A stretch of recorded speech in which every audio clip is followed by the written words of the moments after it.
నమస్తే, welcome to BCN news. నేను విజయలక్ష్మి. ముందుగా ముఖ్యాంశాలు.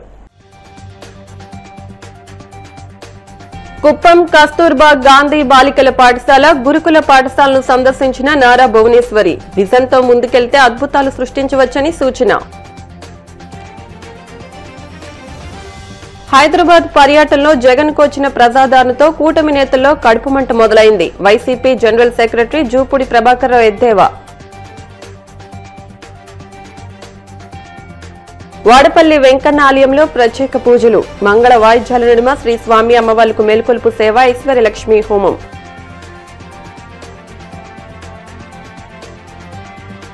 బీహార్ ముఖ్యమంత్రిగా 10వసారి ప్రమాణ స్వీకారం చేసిన జనతాదళ్ అధినేత నితీష్ కుమార్. హాజరైన ప్రధాని మోదీ, చంద్రబాబు. క్రమశిక్షణ, పట్టుదల ఉంటే విజయం మన సొంతం అవుతుందని NTR memorial trust managing trustee Nara Bhuvaneswari అన్నారు. దేశ భవిష్యత్తు విద్యార్థుల చేతిలోనే ఉందన్నారు. పిల్లల పెంపకంలో తల్లి పాత్ర కీలకమైందని, చిన్నతనం నుంచే పిల్లలకు విలువలు నేర్పించాలని అన్నారు. రెండవ రోజు కుప్పం నియోజకవర్గం పర్యటనలో భాగంగా పరమసముద్రం గ్రామంలో నారా భువనేశ్వరి పర్యటించారు. కస్తూర్బా గాంధీ బాలికల పాఠశాల, గురుకుల పాఠశాలను సందర్శించారు. కేజీబీవీ నుంచి గురుకుల పాఠశాలకు విద్యార్థులతో కలిసి ఆటోలో ప్రయాణించారు. అనంతరం సామగుట్టపల్లిలో విలువల బడి కార్యక్రమంలో పాల్గొన్నారు. అంతకుముందు కస్తూర్బా పాఠశాల విద్యార్థులతో ముఖాముఖిలో పాల్గొని వారితో కలిసి భోజనం చేశారు.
తల్లులకు మరియు బిడ్డలకు అందరికీ నా హృదయపూర్వక నమస్కారాలు.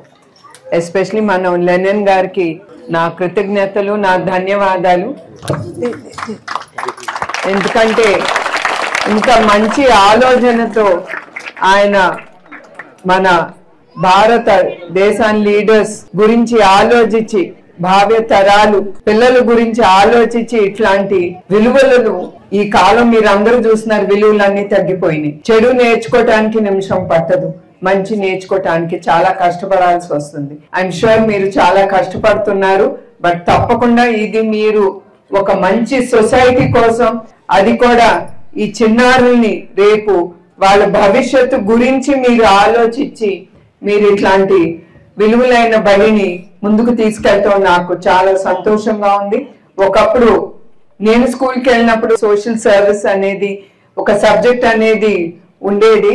అట్లాంటిది ఇప్పుడు ఆ సబ్జెక్ట్ అనేది మానేశారు. దాంట్లోనే ఈ విలువల గురించి మాట్లాడేవారు. తల్లిదండ్రులు అందరి గురించి మనం ఎట్లా మాట్లాడాలి, ఒక బిహేవియర్ ఏంటి, అన్నిటి గురించి వాళ్ళు నేర్పించారు. వాళ్ళు స్కూల్ నుంచి వచ్చినప్పుడు మనం ఉండాలి, ఒకరి దగ్గర మనం వదిలేయకూడదు. ఒక బాధ్యత గల తల్లిగా వాళ్ళు ఎప్పుడు ఏం అడిగినప్పుడు నేనున్నాను అని ఇచ్చే ధైర్యం, తల్లి ఇచ్చే ధైర్యం చాలా ముఖ్యమైనది పిల్లలకి. తల్లి తండ్రి అనేది ఉంటారు, కానీ తల్లి, మళ్ళీ చెప్తున్నాను, తల్లి makes a lot of difference. ఆవిడకి అర్థం అవుతుంది ఒక పసి పాపకు కానీ పిల్లాడికి కానీ పిల్లకి కానీ ఏది అవసరమో తల్లి మనసుకే తెలుస్తుంది. సో మరొక్కసారి లెనిన్ గారికి నా హృదయపూర్వక నమస్కారాలు. ఈ మంచి విలువ బడి అనే ఆలోచన ఆయనకి రావటం, ఆయన ముందు తీసుకెళ్ళటం, దానికోసం ఆయన కష్టపడటం, అది కూడా మీ దగ్గర నుంచి ఆయన ఏం డబ్బు ఆశించట్లేదు, మీ పిల్లల భవిష్యత్తు కోసం ఇట్లా ఈ క్లాసు ఆయన కానీ ఆయన కొలీగ్స్ కానీ కష్టపడి మన సమాజం కోసం, మన భావి తరాల కోసం ఆయన పడే కష్టంలో మనందరం భాగస్వాములు అవ్వాలి. ఎస్పెషల్లీ తల్లిదండ్రులు అయ్యి వాళ్ళ పిల్లల్ని ఇట్లాంటి బడికి పంపించడం అవసరం. ఎప్పుడు నేను మళ్ళీ గుర్తు చేస్తున్నాను, హైదరాబాద్ పర్యటనలో వైఎస్ జగన్ కు వచ్చిన ప్రజాదరణతో కూటమి నేతల్లో కడుపు మంట మొదలైందని, వెల్లువలా తరలివచ్చిన జనాలను చూసి ఓర్వలేకే టీడీపీ ఎల్లో మీడియా దుష్ప్రచారం చేస్తున్నాయని YCP general secretary Jupudi Prabhakar Rao ఆగ్రహం వ్యక్తం చేశారు. హైదరాబాద్ సోమాజిగడ ప్రెస్ క్లబ్ లో ఆయన మీడియాతో మాట్లాడుతూ, లండన్ పర్యటన తర్వాత హాజరు కావాలని నిబంధన మేరకు జగన్ కోర్టుకు హాజరయ్యారని స్పష్టం చేశారు. మాజీ ముఖ్యమంత్రిగా తన పర్యటన వివరాలు ముందుగానే వెల్లడిస్తే దానిపైన కూటమి నేతలు ఎల్లో మీడియా విషపు రాతలతో దుష్ప్రచారం చేస్తున్నాయని ఆయన మండిపడ్డారు. 18 నెలలుగా ఈ రాష్ట్రంలో ప్రజల మన్ననలను పొందలేక అభివృద్ధిని సంక్షేమాన్ని గాలి కొదిలేసినటువంటి కూటమి ప్రభుత్వం ఆంధ్రప్రదేశ్లో లెడ్ బై చంద్రబాబు నాయుడు గారు ప్రజల ఆలోచన నుంచి దూరంగా వెళ్ళిపోయి ఎలక్షన్ టైంలో ప్రజలకు ఇచ్చినటువంటి అనేకమైన వాగ్దానాలన్నీ కూడా తప్పుడు వాగ్దానాలుగా ఈరోజు నిరూపించబడిన తర్వాత తిరిగి మళ్ళా గతంలో లాగానే వైఎస్ఆర్ కాంగ్రెస్ పార్టీ మీద అనేకమైన ఆరోపణలతోటి ఎల్లో మీడియా కానీ చంద్రబాబు నాయుడు గారు కానీ స్వయాన వాళ్ళు చేస్తున్న కుట్రలన్నీ కూడా ఈరోజు మనం చూస్తూనే ఉన్నాం. గతంలో రాజశేఖర రెడ్డి గారి మరణానంతరం ఈ రాష్ట్రంలో ఏర్పడినటువంటి ఒక రాజకీయ సంక్షోభాన్ని మీ అందరూ చూస్తున్నారు. ఆ టైంలో జగన్మోహన్ రెడ్డి గారు ప్రజలకు ఇచ్చిన మాట కోసం రాజశేఖర రెడ్డి గారి మరణానంతరం మరణించినటువంటి ఆ కుటుంబాల దగ్గరికి వెళ్తానని, ఆ క్రమంలో కాంగ్రెస్ పార్టీ తన వైఖరిని జగన్మోహన్ రెడ్డి గారి కుటుంబానికి వ్యతిరేకంగా తీసుకోవటం, మాట మీద నిలబడినటువంటి జగన్మోహన్ రెడ్డి గారు ప్రజల దగ్గరికి వెళ్ళి నాన్నగారి కోసం మరణించినటువంటి కుటుంబాలని ఓదారుస్తానని చెప్పినటువంటి నేపథ్యంలో కాంగ్రెస్ పార్టీ తెలుగుదేశం రెండు కలిపి ఆ సమయంలో 2011 తర్వాత జగన్మోహన్ రెడ్డి గారి మీద పెట్టినటువంటి కేసులు కానీ పన్నినటువంటి కుట్రలు కానీ ఇవి ఇంకా ఈ రాష్ట్రంలో ప్రజలు రెండు రాష్ట్రాల్లో కానీ మర్చిపోలేదు.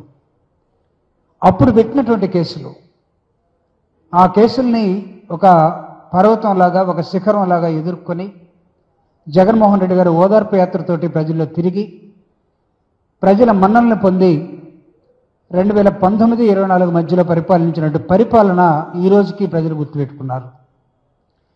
ఆయన లండన్ ఇటీవల వెళ్ళినప్పుడు లండన్ వెళ్లే ముందు కోర్టుకి చెప్పినటువంటి నేపథ్యం ప్రకారం ఖచ్చితంగా కోర్టుకు వచ్చి కోర్టులో హాజరు వేయించుకుంటాం అని చెప్తే దాన్ని సిలువలు పలువులుగా చేసినటువంటి Telugu Desam and co yellow media మొత్తం కూడా విషపు రాతలు రాసి జగన్మోహన్ రెడ్డి గారు ఇదిగో కోర్టు అంటే లెక్క లేదన్నట్టుగా 5-6 సంవత్సరాలుగా కోర్టు డైరెక్షన్లోనే జగన్మోహన్ రెడ్డి గారు ప్రభుత్వంలో ఉండి తను పర్మిషన్ తీసుకున్న విధానం మీ అందరికీ తెలుసు.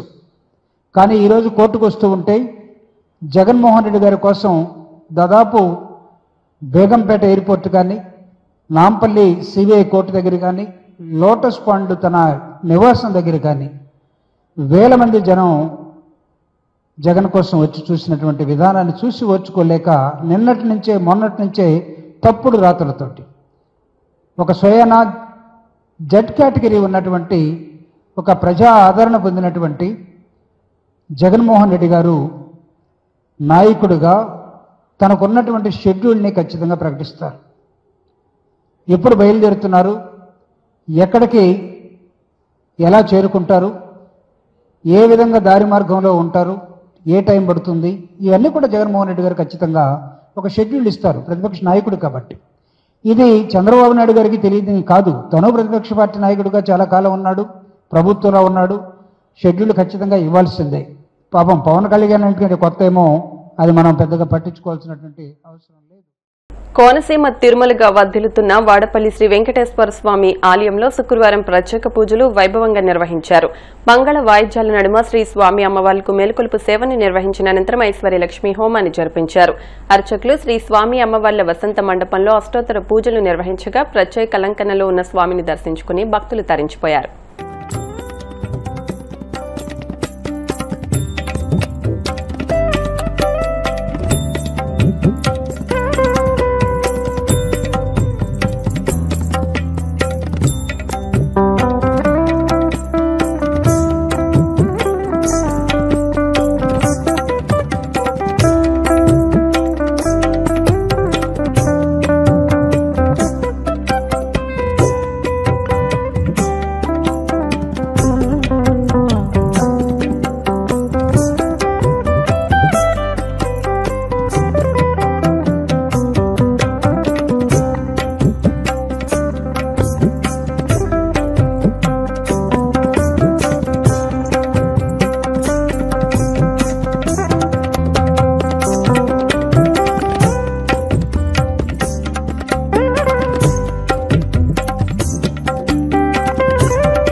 అమావాస్య ముగింపు అనంతరం శుక్రవారం తెల్లవారుజామున పశ్చిమ గోదావరి జిల్లా నర్సాపురం వశిష్ఠ గోదావరి వలందర్ రేవులో మహిళలు శివభక్తులు పుణ్య స్నానాలు ఆచరించి అరటి డొప్పల్లో కార్తీక దీపాలను వెలిగించి గోదావరిలో వదిలారు.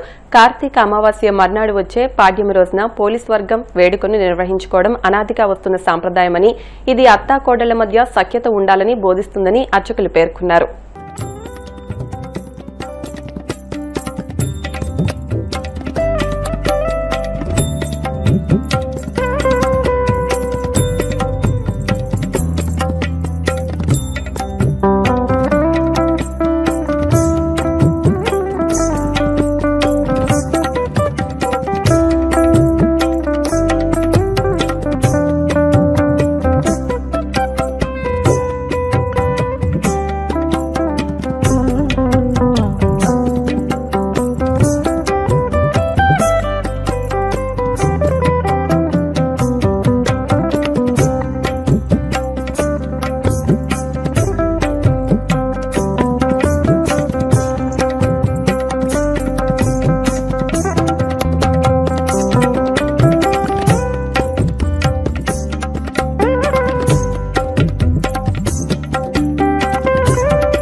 ఇప్పుడు కాసేపు ప్రకటనలు.